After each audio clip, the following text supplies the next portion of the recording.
Everyone, this is Ginny. We're going to change the code to predict list we're playing. We've removed some shit, we've added some shit. So here's another update to the deck list. We still haven't got the firewalls, so still haven't got the firewall defenses yet, so let's go through what is left. So from pretty much the same as the last list, we have 3 Lady Debugs, 3 microcoders. These are generally the starters of the deck. We want to open one or both of these a lot of the time. And the search for the level 3 or lower Cyberus monster, the search for a Sonic Spore Trap, or if we use it on the fields, to search for level 4 Cyberus monster. This has to be done into code talkers, like I said, but that's for most of the conflicts that link from hand anyway. And yeah, those are only set of zeros now, our only set of twos. We play 2 Linkslayer, 2 Parallel Exceeds. We don't play 3 because that's a brick in the stick, and we don't play 3 Linkslayers because again, brick in the stick. These are just special summon cards. This as an enhancement, this is if we link summon and then it's pointing to an empty main monster zone. It's not hard to explain these two. Now onto our one-off, we've got the dot skipper, the format skipper, the code generator, the dot sherry, the backup secretary, the link verifier, the service converter, the Ibli, the C archiver, the scripton, and the flame buffalo. Yeah, now the flame buffalo is dropping to 1 is a shame, and now we're winning 11 1-0s, I believe, 10, yeah, 11 1-0s. So with this, we have just these are different elements we search. Of the codec, we have our 3 special summons and secretary, link, and verifier, converter, and archiver, as well as scripton. But that's if we can get a Cyberus Engrave to banish. Flame Buffalo, he's a fire monster, search of heat cell, and he's a Druid 2 if he leaves the field. That serum makes some monsters unaffected by card effect. Format skipper can search the Datsui and the parallels, and even the scripton. That's given code generator appear together because code generator sends some Cyberus monster with 1200 attack or less to grave. That doesn't even have an attack. So he's at 0. And Ibli, yeah, if I need to explain why Ibli's good, I'll probably just not hear the end of it. Ibli's just a good stun con, let's put it at that.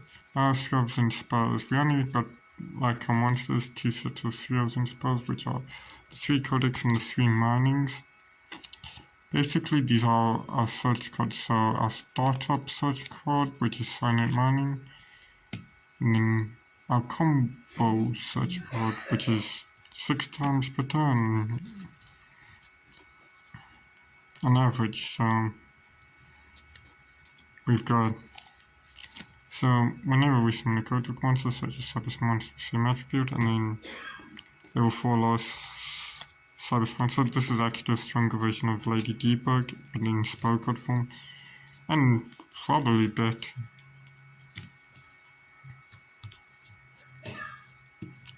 Next of all, the only 2 we play in the deck, the Sonic Rollback. Because of how much banished game there is, Sonic Rollbacks are necessary. Just banish monster, well, banish Cyberus, target one of your banished Cyberus monsters, special summon it during the main phase, and if our life points are 2000 or less, we can banish this card and special up to, well, target 2 of our banished Cyberus monsters, and then we have them back to hand. This can get our banished Link monsters, I believe, back into our extra deck with start play. I'm not sure, never tried it. Usually I just special the Link monsters back. And now only one of, we got Call by the Grave, Optimization, and Sanctuary. Essentially stops the Iblis from suiciding, optimizations and additional normal summon for Cyberus and Call by the Grave. We need to be stopping those hand traps. We'll add the Graveyard to fix whatever comes across. Next we have our traps, which are just negators, which are the Impermanent Conflict. Conflict's searchable, so there's that. An Imperm can negate during our turn while in our hand. Well, our opponent's turn while in our hand, so that's good. We don't play anymore because I don't see the point in them. We've got a negate and banish, and this is just stops our opponent from going off. I have used this a lot to just screw people who don't open the fusion, the Despia fusion thing, branded fusion, when they have open something like Keeper of Dragon Magic or Luba. It's just so susceptible to hand traps. Talking about other hand traps that stop branded, we have the Triple Veiler and the Triple Ash. They don't only stop the branded, and stopping the search is good. It stops spell cards as well that do the search, and the Foolish Burials and the specialing from deck to hand. This stops just general monster fix on field by targeting them. It doesn't stop monsters that can't be targeted, unfortunately. So yeah. And then our new additions to the deck are the 2 Ghost Ogres. So we did actually bounce up this from the 42 card deck we're playing to 43. Yeah, the 2 Ghost Ogres are necessary for this deck, and they, well, not necessary, but they're necessary to take out other decks because there's too many strong contenders in the format right now. Next, we're moving on to our side, so we're doing the extra deck loss. Our new additions are our 3 artifact launchers. Like I said, because of so much banish game, we need some cards to help with that. Lancia stops the banish game, and I don't see a problem with playing 3 actually. Yes, it could stop our own access, but sometimes we don't even use access effect to pop because we already have the game at that point. So artifact Lancia, so let me put it on the wrong pile. Yeah, we play 2 to start the banish games from coming out. Next we have the 2 Ghost Bells. Considered playing only one of these, but decided, nah, let's play 2, because I do see a lot of graveyard banishing in this format, especially with the pistols.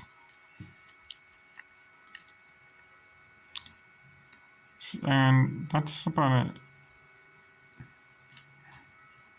I mean, there's also it stops specials from graveyard, but most, like only a few decks have that consistently and for every turn, so it's not.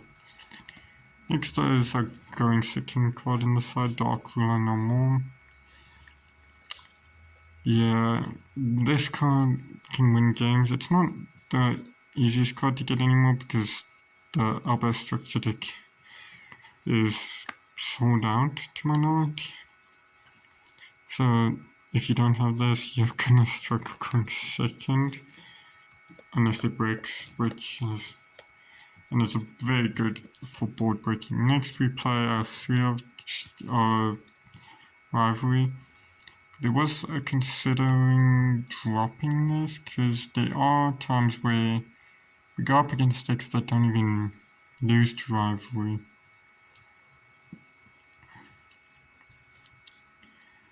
So there's that. After that, we're playing some people's most requested banned card, which is D-Barrier. I don't think this is gonna get banned anytime soon. Banded. I'm used to saying branded so much that I... Oh god. well, I don't think this is gonna get banned for anytime soon because of the powerful Xyz Fusion and Synchro monsters coming on. Maybe if they want to promote getting pendulums back, they'll hit this, but I think the best option is they'll limit this to 1 in the future. They're not gonna outright ban it. Now last one, the 2 evenly matched. Yeah, this basic board removal. It's some extra boss ball and trap and monster removal. So we play this just because dropping our opponent to 1 card is actually very good in the current format where everything just spams the field.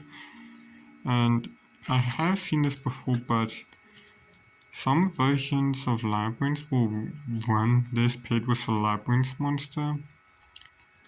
I don't know why they would do that, but it's a shame apparently.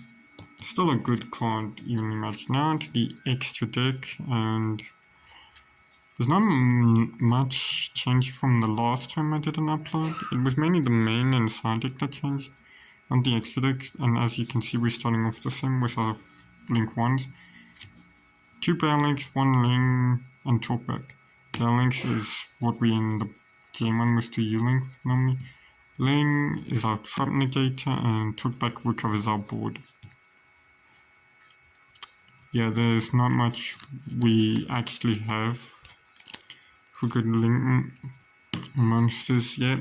We're doing the best we can with what we work with. I know someone said Geek Golem Crystallite does the same. However, I'm going with Talkback because it at least lets us get a better combo extension. Next is our 3 Link 2s being Splash Magic, Code Token, Inverted. The update not coming back in is something I think will piss people off, but it doesn't matter. This deck already combos so much that it OTKs quite well. Splash Mage, it's actually good for combo extension and recovering our board, and it's a good way to get into Heat Zone. Code Token, he's very generic. He's actually the first Link monster we normally go into. And Inverted, 3 special summons so long as we have a Cybers monster in hand who has only points to. Basics on that. Next are Link 3, and like I said, the Link 3s are the most awkward one because we've now got 5 instead of the 4 we used to run. So in this we have the 1 Heat Sword, 1 Export, 1 Transcode, and 1 Shooting Code, 1 Protect Code. All for the same reason, like good Link 3s, Transcode can recover our board and combo extend. Xcode, very good at what it needs to be, making our monsters it points to unable to be destroyed by card effect.